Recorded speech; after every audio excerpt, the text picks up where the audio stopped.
নমস্কার বন্ধুরা, welcome to রিবনাইস।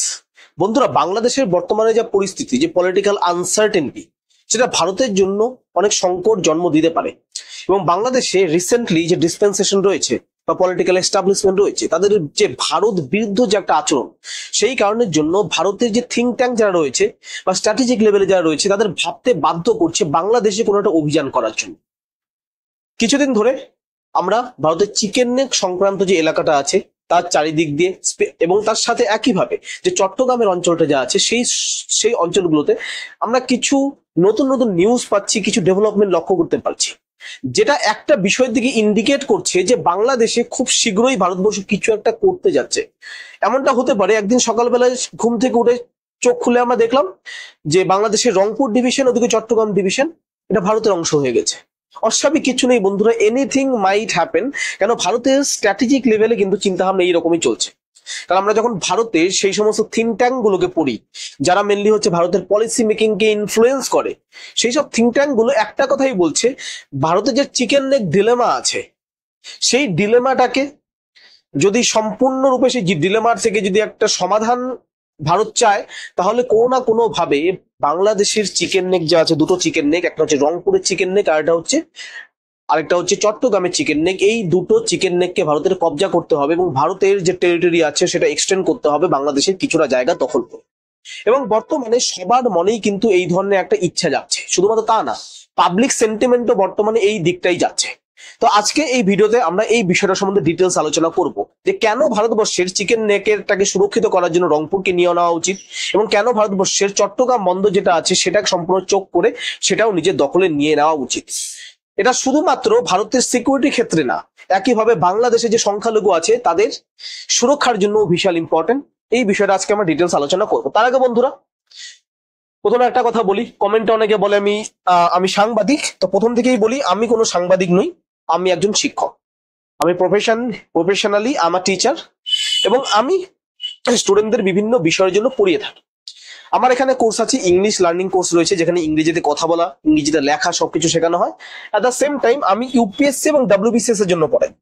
পশ্চিমবঙ্গের ডাব্লিউবিসিএস এবং সেন্টারের ইউপিএসসি, এগুলো হচ্ছে ভারতের সবচেয়ে কঠিনতম পরীক্ষা, এবং ডাব্লিউবিসিএস পশ্চিমবঙ্গের সবচেয়ে কঠিনতম পরীক্ষা। এই পরীক্ষার জন্য প্রস্তুতি দিয়ে থাকি, এবং একইভাবে ইংলিশ যে আছে, ইংলিশটা আমি স্টুডেন্টদের শেখাই। তো কেউ যদি ইন্টারেস্টেড হয়ে থাকো, যে কেউ যদি ডাব্লিউবিসিএস ইউপিএসসির জন্য প্রস্তুতি শুরু করো বা শুরু করবে ভাবছো, এরকম যদি হয়ে থাকে, তাহলে ডেফিনেটলি তোমরা আমার সাথে কন্ট্যাক্ট করতে পারো। এটা হচ্ছে আমার অ্যাপ, আমার অ্যাপের নাম হচ্ছে রিবর্ন আইএস বাংলায় ইউপিএসসি সিএসি, ঠিক আছে? এবং আমার ফোন নাম্বার যদি বলি, ফোন নাম্বার হচ্ছে 7548919167। কেউ যদি ভর্তি হতে চাও তাহলে এই নাম্বারে কল করতে পারো, অথবা অ্যাপটাও ডাইরেক্টলি তোমরা ইনস্টল করতে পারো। আমাদের কাছে ইউপিএসসির কোর্স রয়েছে, ডাব্লিউবিসিএস কোর্স রয়েছে, এবং ইংলিশের কোর্স রয়েছে, এবং এগুলো করলে মোটামুটি পরীক্ষাগুলো সহজতর হয়ে যাবে, ঠিক আছে? এবং তার সাথে সাথে কেউ যদি ফেসবুকে আমাকে ফলো করতে চাও, তো ডেফিনেটলি এটা আমার ফেসবুক আইডি, রিজু সাহা আমার ফেসবুক হচ্ছে আইডির নাম। এই ছবিটা দেওয়া হচ্ছে, আমার এই ছবিটা দেওয়া হয়েছে। তো এই আইডিটা কেউ চাইলে পরে ফলো করতে পারে, এটা আমার Facebook ID. Anybody if they want, they can follow me on Facebook. তো তাহলে শুরু করা যাক, যে নিউজটা কি। নিউজটা, আমাদের প্রথম নিউজ যেটা আসে সেটা হচ্ছে, রিসেন্টলি আমাদের আসামের যে মুখ্যমন্ত্রী রয়েছে হেমন্ত বিশ্ব শর্মা, আসামে বর্তমানে বিজেপি রুল স্টেট একটা, সেখানে হচ্ছে বিজেপি হচ্ছে সংখ্যা গরিষ্ঠতায় আছে, এবং বিজেপি সেখানে সরকার গঠন করেছে। এবং সেখানকার যে জাতীয়তাবাদী নেতা রয়েছে হেমন্ত বিশ্ব শর্মা, তিনি বলেছে বাংলাদেশ যদি ভারতের চিকেন নেকের দিকে যদি কোনোভাবে তাকায়, তাহলে বাংলাদেশের দুটো চিকেন নেক রয়েছে, এবং সেই চিকেন নেক যে আছে সেটা আমরা নিয়ে নেব। আর নেক ফর আ নেক, সিম্পল ভাবে যেটা বলেছে, আর নেক for a neck, tit for tat. যে বাংলাদেশ যদি কোনোভাবে আমাদের চিকেন নেক আক্রমণ করে, তাহলে বাংলাদেশের যে দুটো চিকেন নেক রয়েছে সেই দুটো চিকেন নেক আমরা আক্রমণ করে দেব, এবং সেটা দখল করে বাংলাদেশি অঞ্চলটা ভারতের সাথে অন্তর্ভুক্ত করে দেবো। এটা হেমন্ত বিশ্ব শর্মা বলেছে। এটা বলার সাথে সাথে বাংলাদেশের মধ্যে তোলপাড় শুরু হয়ে গেছে। ভারতের মধ্যে এটা নিয়ে মিডিয়াতে প্রচন্ড পরিমাণে এটা নিয়ে হচ্ছে ডিসকাশন হয়েছে, এবং স্ট্র্যাটেজিক লেভেলে পাবলিক সাপোর্ট এই সব কি আছে, যে ভারত সরকার কোনো না কোনো ভাবে রংপুরটা এবং চট্টগ্রামটা নিজের আন্ডারে নিয়ে আসে। এখন হেমন্ত বিশ্ব শর্মা যে ঘটনাটা বলছে, এটা আমরা জাস্ট উড়িয়ে কেন দেব না? পলিটিক্যাল লিডাররা জনগণকে সন্তুষ্ট করার জন্য অনেক কিছুই বলে, কিন্তু হেমন্ত বিশ্ব শর্মা যে কথাটা বলেছে এটা সম্পূর্ণ জনগণকে সন্তুষ্ট করার জন্য অ্যাকচুয়ালি বলেছে, না ভারতের অভ্যন্তরে কোনো একটা প্ল্যান চলছে ডিপ লেভেলে, যেটা আমরা জানি না, কিন্তু এইসব নেতাদের মাঝখান থেকে, এই নেতাদের কথার মধ্য থেকে এই জিনিসটা আমরা বুঝতে পারছি। এটা বুঝতে গেলে আমাদের ব্যাকগ্রাউন্ডে বর্তমানে কিছু ঘটনা ঘটেছে, সেই ঘটনাগুলো বুঝতে হবে। সবার প্রথমত রিসেন্টলি এটা 1-2 সপ্তাহের ব্যাপার, আমাদের যে উত্তরবঙ্গ রয়েছে, পশ্চিমবঙ্গের যে উপরের দিকটা রয়েছে উত্তরবঙ্গ, যেটা বাংলাদেশের রংপুরের সাথে মেনলি হচ্ছে বর্ডার শেয়ার করছে, সেই যে অঞ্চলটা আছে, সেই অঞ্চলে রিসেন্টলি একটা আর্মির সামরিক মহড়া হয়েছে যার নাম হচ্ছে তিস্তা প্রহার এক্সারসাইজ।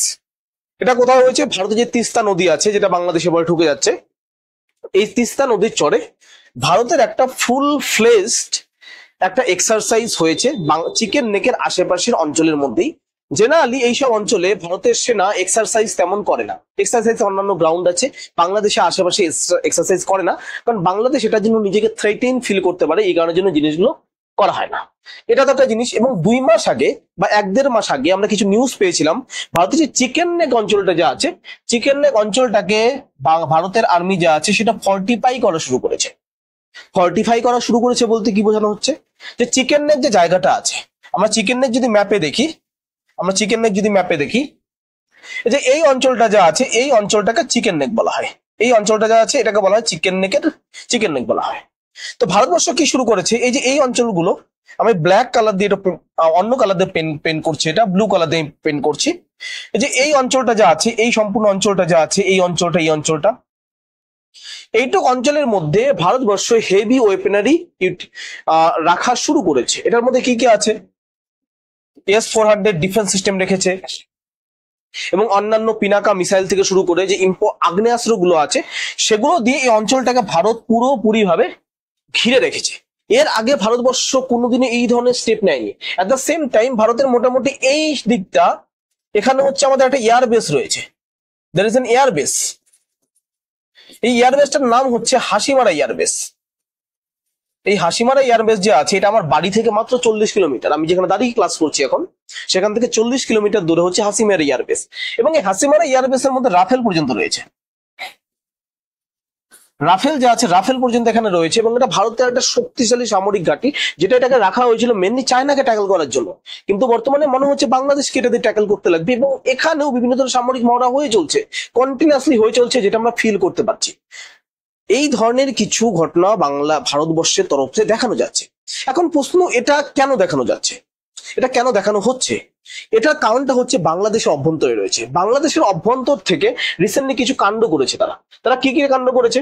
সবার প্রথমত, বাংলাদেশের এর মধ্যে একজন এক্স আর্মি অফিসিয়াল, ভদ্রলোকের নাম আমার মনে নেই, তিনি একটা নিউজ ইন্টারভিউ এসে ডাইরেক্টলি বলেছে যে তারা চিকেন নেক দখল করে নিবে যদি ভারত পাকিস্তানকে আক্রমণ করে দেয়। ভারত পাকিস্তানকে আক্রমণ করলো, পাকিস্তানকে পুরোপুরি ভূমির সাথে মিশিয়ে দিল, যেটা বাংলাদেশের নিউজ চ্যানেল দেখাবে না, কারণ তারা সত্য খোঁজে না, তারা মিথ্যাটাকে প্রচার করে, তারা প্রোপাগান্ডা করে। পাকিস্তানকে ধুলের সাথে মিশিয়ে দিল। তারপরে পাকিস্তানের সেনাবাহিনী ভারতের পায়ে এসে ভিক্ষা চাইলো সিজ ফায়ারের জন্য, তারপর ভারতবর্ষ সিজ ফায়ার করলো, সবকিছু হয়ে গেল, কিন্তু বাংলাদেশ চুপ করে বসে আছে। এখন ভারতের তরফ থেকে বলা হচ্ছে, এখন পাকিস্তানের পরে মেন শায়েস্তা করার যে জায়গাটা আছে সেটা হচ্ছে বাংলাদেশ। এখন বাংলাদেশকে কেন শায়েস্তা করবে? সবার প্রথমত বাংলাদেশের রিটোরিক, বাংলাদেশের যে বর্তমান সরকার আছে তারা একটা রিটোরিক বাংলাদেশের মধ্যে তৈরি করছে, যে ভারত বিরোধী রিটোরিক, কোনো না কোনো ভাবে চিকেন নেক যে আছে, চিকেন নেককে তারা দখল করবে, এবং ভারতবর্ষে যে 7 সিস্টার আছে, 7 সিস্টারে তারা আক্রমণ করবে। তারা 7 সিস্টার নিয়ে বিশাল কনসার্ন, যে 7 সিস্টারকে ভারত থেকে আক্রমণ করে স্বাধীনতা দিতে চায়। প্রশ্ন, 7 সিস্টার কি স্বাধীন হতে চায়? The first question, the 7 sister স্বাধীন হতে চায় না। দে আর হ্যাপি উইথ দ্য ইন্ডিয়ান্স। তারা ভারতীয়, এবং তারা ভারতের মধ্যেই, তারা নিজেদেরকে যতটা গর্ববোধ করে ভারতীয় হিসেবে, বাংলাদেশিরাও নিজেদেরকে বাংলাদেশি বলে অতটা গর্ববোধ করে না। বাংলাদেশি অনেকের সাথে তো কথা বলি, তারা এখন বলে আমরা লজ্জা বোধ করি, আমাদের সম্মানে লাগে যখন আমরা কাউকে বলি আমি বাংলাদেশি। বাংলাদেশের লোকজন বলে। তো তারা সবার প্রথমত 7 সিস্টারের উপর তাদের টার্গেট। 7 সিস্টারের উপর টার্গেট কিভাবে আমরা বুঝতে পারলাম? সবার প্রথম যেটা আছে, সবার প্রথমত মোহাম্মদ ইউনুস যে আছে, মোহাম্মদ ইউনুস চায়নাতে গিয়ে কি বললো, কি যে 7 স্টেটের সাথে চায়নার নাকি এক্সটেনশন করে দিবে বিজনেসের। এবং মোহাম্মদ ইউনুস হচ্ছে সমগ্র যে ওশিয়ান আছে, বঙ্গোপসাগর, তার নাকি গুরু, is the owner of the Ocean. এটা ভারতবর্ষ ঠিকঠাক নেয়নি। দ্বিতীয়ত বাংলাদেশের যে আর্মি অফিসিয়াল, যেটা বললাম ফর্মার আর্মি অফিসিয়াল, তার কথা যেটা আছে, তিনি হচ্ছে সেভেন সিস্টার আক্রমণ করবে, এই কথাটা ভাবে নেয়নি।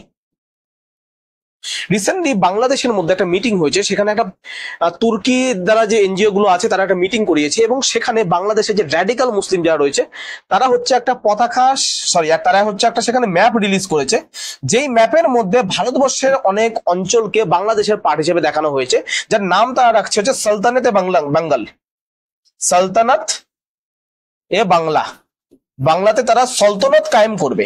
এই ধরনের কিছু বিষয় যখন হচ্ছে, তখন ভারতবর্ষের যে আছে, ভারতবর্ষের রিসার্চ এন্ড অ্যানালিসিস উইং, যেটা ভারতবর্ষের হচ্ছে প্রিমিয়ার গোয়েন্দা সংস্থা, তারা এই বিষয়গুলো কন্টিনিউয়াসলি নজরদারি করছে, এবং তারা যখন বাংলাদেশের ভিতরে খোঁজ খবরগুলো নিচ্ছে, তারা ডাইরেক্টলি ভারতের সরকারকে এই খবরগুলো দিয়েছে বাংলাদেশ এরকম কিছু প্ল্যান করছে, ভারতের মধ্যে সন্ত্রাসবাদী হামলা করাতে পারে, এবং ভারতের চিকেন নেকের আশেপাশে কোনো দুঃসাহসিক কিছু করতে পারে।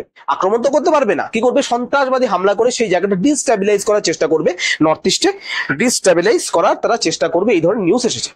এখন বাংলাদেশের সরকার ইউনুস কি করছে, এখন ইউনুস এই জিনিসটাকে মানে এই আগুনের মধ্যে আরো ঘি ঢালার কাজ করেছে কিভাবে, এটা বোঝার জন্য এই জায়গাটা বুঝতে হবে। Just a minute.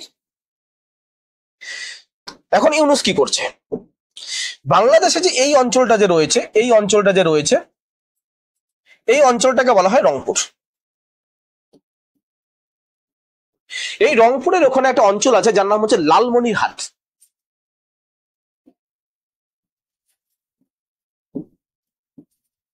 লালমনিরহাটে আমার আত্মীয় আছে, আমার এক দাদার বিয়ে হয়েছে লালমনিরহাটে। এই লালমনিরহাট যে আছে, লালমনিরহাটের এখানে এই সাইডটা বাংলাদেশের একটা এয়ারবেস আছে, ফরমার এয়ারবেস, বর্তমানে সেটা অপারেটিভ না। এই এয়ারবেসটা যে আছে, এই এয়ারবেসটা হচ্ছে 1931 সালে ব্রিটিশরা তৈরি করেছিল, ব্রিটিশরা 1931 সালে তৈরি করেছিল, দ্বিতীয় বিশ্বযুদ্ধের আগে আগে এয়ারবেসটা তৈরি করেছিল, কিন্তু পরবর্তীকালে এয়ারবেসটা সেরকম কাজে আসেনি, এবং শেখ হাসিনার আমলে এই এয়ারবেসটার এখানে মানে হচ্ছে একটা ইউনিভার্সিটি গড়ে তোলার কথা ছিল, যেখানে হচ্ছে বায়ু চলাচল সম্পর্কিত যে বিষয়গুলো আছে সেগুলো নিয়ে স্টাডি হবে। কিন্তু বর্তমানে মোহাম্মদ ইউনুস এই এয়ারবেসটাকে রিসেন্টলি আবার এস্টাবলিশ করতে যাচ্ছে, এবং এস্টাবলিশের জন্য কাকে নিয়ে আসতে যাচ্ছে, পাকিস্তান এবং চায়নাকে। এবং এইভাবে মোহাম্মদ ইউনুস কি করছে, ভারতের স্বার্থের বিরুদ্ধে কাজ করার চেষ্টা করছে। কেন স্বার্থের বিরুদ্ধে কাজ করবে, কেন এয়ারবেসটা যে আছে এটা এবং ভারতের সীমান্তের ডিস্টেন্স মাত্র 15 থেকে 18 কিমি, এবং এটার এখান থেকে ডিস্টেন্স মাত্র 100 কিমি, চিকেন নেক থেকে ডিস্টেন্স মাত্র 100 কিমি, অন্যদিকে ভারতের ভূখণ্ডের সাথে ডিস্টেন্স কি 5 কিমি। এবং ভারতের কি বললাম, এই জায়গাটায় ভারতের একটা কি রয়েছে, ভারতের একটা বায়ুঘাটি রয়েছে যার নাম হচ্ছে হাসিমারা বায়ু, তো এখান থেকেও ডিস্টেন্সটা একটু কম হয়ে যায়। তো এখানে চায়না যদি আসে, সমগ্র এই অঞ্চলের উপর চায়না হচ্ছে একটা সার্ভিলেন্স করার চেষ্টা করবে, এইসব অঞ্চলে ভারতকে ডমিনেট করার চেষ্টা করবে, এবং সেটা করলে ভারতের যে সিকিউরিটি আছে সেটা যথেষ্ট পরিমাণে বলতে পারো কম্প্রোমাইজ হয়ে যাবে। এই কারণের জন্য ভারত এখন পুরোপুরি ভাবে এই মুডে চলে আসছে, লাথোকা বুধ বাতো সে নেহি মানতা। ইউনুসকে অনেক ভালো মতো বলা হয়েছে, কিন্তু ইউনুস হচ্ছে লাথি খাওয়ার লোক, এই লাথি খাওয়ার লোক যারা আছে এরা কথায় মানে না। তো ভারত সরকার ফাইনালি ডিসিশন নিল, বাংলাদেশকে কেটে দুটো করিডর করা হবে, বাংলাদেশকে কেটে দুটো ভূখণ্ড পৃথক করা হবে, যেটাকে বলা হয়েছে বাংলাদেশের 2 চিকেন নেক। ভারতবর্ষের প্ল্যান, সবার আগে আমরা চিকেন নেক সম্বন্ধিত দেখছি। এই চিকেন নেক যে আছে, এই অঞ্চলটাকে চিকেন নেক বলা হয়। এই অঞ্চলটা কোথায় রয়েছে, এই সাইডে রয়েছে নেপাল, ঠিক আছে, এই সাইডে রয়েছে ভুটান, এই সাইডে রয়েছে চায়না, এবং এই সাইডে রয়েছে বাংলাদেশ। এবং এই অঞ্চলটা যে রয়েছে, এই অঞ্চলটা রয়েছে পশ্চিমবঙ্গে, ওয়েস্ট বেঙ্গলের শিলিগুড়ি যে আছে, শিলিগুড়িতে রয়েছে, মেনলি হচ্ছে দার্জিলিং ডিস্ট্রিক্ট, আমার বাড়ি থেকে মাত্র 100 কিলোমিটার দূরে এটা হবে, ঠিক আছে, খুব বেশি। তো এই অঞ্চলটা যে আছে, এই অঞ্চলটাকে চিকেন নেক বলা হয়। এটা 22 কিমি হচ্ছে ওয়াইড, এটার প্রস্থ হচ্ছে মাত্র 22 কিমি, এবং খুবই একটা সংকীর্ণ একটা জায়গা। তো বাংলাদেশের প্ল্যান, এই জায়গাটা যদি কোনোভাবে চায়নার সহযোগিতায় আটকে দিতে পারে, তাহলে এই যে এইদিকে সম্পূর্ণ ভারতের যে টেরিটরিটা যা আছে, এটা সম্পূর্ণ ভারতের থেকে বিচ্ছিন্ন হয়ে যাবে, এবং এটা সঙ্গে সঙ্গে স্বাধীনতা ঘোষণা করবে, এবং বাংলাদেশ এটা দখল করে নেবে। বাংলাদেশ এটা প্ল্যান, এটা কোনোদিনও সম্ভব হবে না প্রথমত, ঠিক আছে। এদিকে বাংলাদেশ চাইলে পরে সুইসাইড অ্যাটাক করাতে পারে, যেটা বাংলাদেশ এক্সপার্ট, বাংলাদেশ এবং পাকিস্তানের মতো দেশগুলো যেগুলোতে এক্সপার্ট টেররিস্টকে লালন পালন করা। এখন এই জায়গাটায় ভারতের প্ল্যান, এখন এই জায়গাটায় ভারতের প্ল্যান হচ্ছে চিকেন নেককে সুরক্ষিত করা। এখন চিকেন নেককে সুরক্ষিত করতে গেলে কি করতে হবে, ভারতে একটা কনসেপ্ট এসেছে, ভারতে রিসেন্টলি একটা কনসেপ্ট এসেছে, সেই কনসেপ্টটা হচ্ছে আমাদের চিকেন চেস্ট, চিকেন চেস্টের কনসেপ্ট। চিকেন চেস্টের কনসেপ্ট বলতে ভারতের ক্ষেত্রে বলা হয়েছে চিকেনের যে গলাটা আছে এই গলাটাকে এখন আমরা চিকেনের বুক করে দেবো। এবং চিকেনের বুক কিভাবে করতে হবে, চিকেনের বুক করতে হবে এই অঞ্চলটা যা আছে, এই অঞ্চলটা যা আছে এখান থেকে এই পর্যন্ত যে সম্পূর্ণ এরিয়া আছে এই এরিয়াটাকে সম্পূর্ণ বাংলাদেশ থেকে বিচ্ছিন্ন করে দিতে হবে। বিচ্ছিন্ন কিভাবে করতে পারবে, মনে রাখবে এই জায়গাটা হচ্ছে কলকাতা, এই কলকাতার ওখানে ভারতের আর্মি হচ্ছে ইস্টার্ন কমান্ড রয়েছে, ইস্টার্ন কমান্ড। এই ইস্টার্ন কমান্ডের দায়িত্বে কি আছে, এই সম্পূর্ণ এরিয়া যা আছে সম্পূর্ণ এরিয়া হচ্ছে ইস্টার্ন কমান্ডে রয়েছে। অলরেডি এই জায়গায় বিরাট লেভেলের বিএসএফ ঘাঁটি আছে, এইখানে বিন্নাগুড়ি আর্মি ক্যাম্প আছে যেটা ভারতের দ্বিতীয় বৃহত্তম হচ্ছে সেনা ঘাঁটি, এখানে বিশাল পরিমাণে সেনা আছে। এখন এরা যদি এই সাইড থেকে বাংলাদেশকে যদি পুশ করা শুরু করে, প্ল্যান এরকমই আছে, বাংলাদেশকে এইভাবে পুশ করবে, পুশ করতে করতে এই সম্পূর্ণ অঞ্চলটা দখল করে নিতে পারে। আমি বলছি না ইতিমধ্যেই করবে, বাট এটা হবে, ধীরে ধীরে হবে, বাংলাদেশের ভিতর থেকেও হবে, ভারতের তরফ থেকেও হবে, এবং এটা হবে আমি নিশ্চিত বলছি এটা হবে। তো প্রথম প্ল্যান রংপুর ডিভিশন যেটা বাংলাদেশের রয়েছে, রংপুরকে কবজা করে আমরা চিকেনের নেক যেটা আছে চিকেনের নেককে আমরা চিকেনের চেস্ট করে দেবো। তাহলে কি হলো, চিকেন নেকের যে আমাদের ডিলেমাটা আছে চিকেন নেকের ডিলেমাটা আমাদের কমে গেল, সম্পূর্ণরূপে এই ডিলেমা থেকে আমরা বেঁচে গেলাম। ফার্স্ট থিং হচ্ছে এটা, এবার ভারত সরকার এটা করতেই হবে, ভারত সরকারের করতেই হবে। আমরা জানি না ভিতরে প্ল্যান হচ্ছে, কিন্তু স্ট্র্যাটেজিক লেভেলে পাবলিক সেন্টিমেন্ট এটার পক্ষে আছে, এবং পাবলিক সেন্টিমেন্ট যখন এটার পক্ষে আছে সরকার বাধ্য হবে এরকম কিছু একটা করতে। আমরা জানি না কি হবে, বাট এটা হওয়া স্বাভাবিক, বা মনে হচ্ছে এটা হবে, শিওর কেউ বলতে পারবে না, বাট দেখে তাই মনে হয়। ঠিক আছে, তো এটা হচ্ছে আমাদের নর্থ ইস্টার্ন অঞ্চল, এখানে হচ্ছে নর্থ ইস্টার্ন স্টেট গুলো আছে, এগুলোকে আলাদা করতে চায় বাংলাদেশ। এখন প্রথম তো গেল, প্রথম যেটা কথা বললাম, প্রথম বললাম হচ্ছে এই যে সমগ্র অঞ্চলটা আছে এই সমগ্র অঞ্চলটাকে আমরা রংপুর করিডোর যে আছে এটাকে আমরা সেপারেট করে দিই, আমরা কি করে দেবো এটাকে, এটাকে আমরা করে দেবো হচ্ছে চিকেন চেস্ট, চিকেন কে করে দেবো কি, চিকেন নেককে করে দেবো চিকেন চেস্ট। বাংলাদেশে আরেকটা অঞ্চল আছে, এই অঞ্চল যেটা আছে এই অঞ্চলটা হচ্ছে ত্রিপুরা, ঠিক আছে, ত্রিপুরা মিজোরাম। বাংলাদেশের একটা অঞ্চল আছে, এই অঞ্চলটা তিন দিক দিয়ে ভারতের দ্বারা ঘেরা, এবং এই সাইডটা রয়েছে মায়ানমার, ঠিক আছে, এই সাইডটা রয়েছে মায়ানমার। এই অঞ্চলটার নাম কি, এই অঞ্চলটার নাম হচ্ছে চট্টগ্রাম। চট্টগ্রামের স্পেসিফিক্যালি যে পার্বত্য অঞ্চল যেখানে আছে, যেখানে কিছু ডিস্ট্রিক্ট রয়েছে, খাগড়াছড়ি, রাঙ্গামাটি, বান্দরবন, চিটাগং এবং কক্সবাজার, এই অঞ্চলগুলো যে আছে এই অঞ্চলগুলো একটা সরু একটা লাইনের দ্বারা ভারতের থেকে বিভক্ত করা হয়েছে, সরু একটা লাইন। এই জায়গাটা যে আছে এই জায়গাটাকে বলা হয় বাংলাদেশের ক্ষেত্রে ফেনী করিডোর। এটাও খুব বেশি 10-11 কিলোমিটার খুব বেশি হবে। এই অঞ্চলটা যে আছে ফেনী করিডোর, এই অঞ্চলটাকে ভারত সরকার চাইলে পরে 24 ঘন্টার মধ্যে দখল করে নিতে পারে। এবং এখানে প্ল্যানটা কি, সবার প্রথমত বাংলাদেশের সাথে আলোচনা করেছে, আলোচনায় মানেনি, সবার প্রথমত ভারত সরকার প্ল্যান করেছে মায়ানমারে ভারত সরকার বহুদিন আগে থেকেই নার্চার করছিল একটা রেভলিউশনারি একটা সংগঠনকে, একটা রেজিস্ট্যান্স সংগঠনকে, যার নাম হচ্ছে আরাকান আর্মি। এই আরাকান আর্মি ইতিহাস যদি আমরা দেখি, এই আরাকান আর্মি ইতিহাস যদি দেখি আমরা এটা বুঝতে পারবো এই আরাকান আর্মি এস্টাবলিশ কে করেছে, এই আরাকান আর্মি এস্টাবলিশ করেছে ভারতের রিসার্চ অ্যান্ড অ্যানালিসিস উইং, অর্থাৎ যে আছে আরাকান আর্মিকে বলতে পারো হচ্ছে এটাকে জন্ম দিয়েছে এবং এটাকে সম্পূর্ণ ফান্ডিং করছে। ভারতের প্রথম প্ল্যান আরাকান আর্মির দ্বারা বাংলাদেশের এদিকে হচ্ছে পুশ করা, বাংলাদেশের এদিকে পুশ করে এবং বাংলাদেশের আর্মিকে এদিকে চাপে রাখা, এবং যেটা করছেও আমরা রিসেন্টলি খবরে দেখবো আরাকান আর্মি হচ্ছে এদিকটা ঢুকে যাচ্ছে, এদিকে সম্পূর্ণ জায়গা দখল করে নিচ্ছে, বাংলাদেশের আর্মি যেতে পারছে না। কেন যেতে পারছে না, কারণ আরাকান আর্মি সম্পূর্ণ ভারতের হয়ে কাজ করছে, ভারত সেখানে আরাকান আর্মিকে পুরোপুরি সাপোর্ট করছে। একটা প্ল্যানটা এটা, ঠিক আছে। নেক্সট প্ল্যান কি হতো, নেক্সট প্ল্যান হতে পারে এই অঞ্চলটা থেকে সোজা ফেনী করিডোর যেটা আছে সেটাকে আটকে দিল এবং আরাকান আর্মি এদিক থেকে আক্রমণ করা শুরু করলো। এটা যদি করে 24 ঘন্টার মধ্যে এই অঞ্চল যেটা আছে এই অঞ্চলটাও মানে সম্পূর্ণরূপে দখল হয়ে যাবে। বললাম না, কোনো একদিন রাত্রে ঘুমাতে ঘুমাতে হঠাৎ করে সকালবেলা চোখ খুলে তোমরা দেখবে যে তোমরা আর বাংলাদেশের মধ্যে নেই। আমি কাকে বলছি, এটা স্পেসিফিক্যালি রংপুরে যারা বসবাস করছে এবং চট্টগ্রামে যারা বসবাস করছে তাদেরকে বলছি। তোমরা হঠাৎ করে সকালবেলা তুমি ঘুম থেকে উঠে শুনতে পারবে জনগণ মন অধিনায়ক জয় হে ভারত ভাগ্য বিধাতা, এবং চারিদিকে দেখবে হচ্ছে তিরঙ্গা, ভারতের যে পতাকা আছে সেটা হচ্ছে প্লাবিত হচ্ছে, এবং চারিদিক দিয়ে একটাই সুর আসবে, জয় হিন্দ, জয় ভারত, বন্দে মাতরম। এই দিনটা তোমরা ডেফিনেটলি পাবে, খুব তাড়াতাড়ি পাবে, খুব তাড়াতাড়ি এটা পাবে। ঠিক আছে, তো বাংলাদেশের তো চিকেন নেকের হচ্ছে এই গল্প। এবং চিকেন নেক কেন নেওয়া উচিত, এই যে পার্টিকুলারলি বাংলাদেশে দুটো চিকেন নেক কেন নেওয়া উচিত। প্রথমত আমাদের চিকেন নেক যেটা আছে সেটাকে সিকিউর করতে হবে। মোহাম্মদ ইউনুস বারবার বলছিল যে আমরা গার্ডিয়ান অফ দ্য ওশিয়ান, এবং সত্যি কথা বলতে হচ্ছে নর্থ ইস্টের সাথে ডাইরেক্টলি ওশিয়ানের কোনো লিঙ্ক নেই।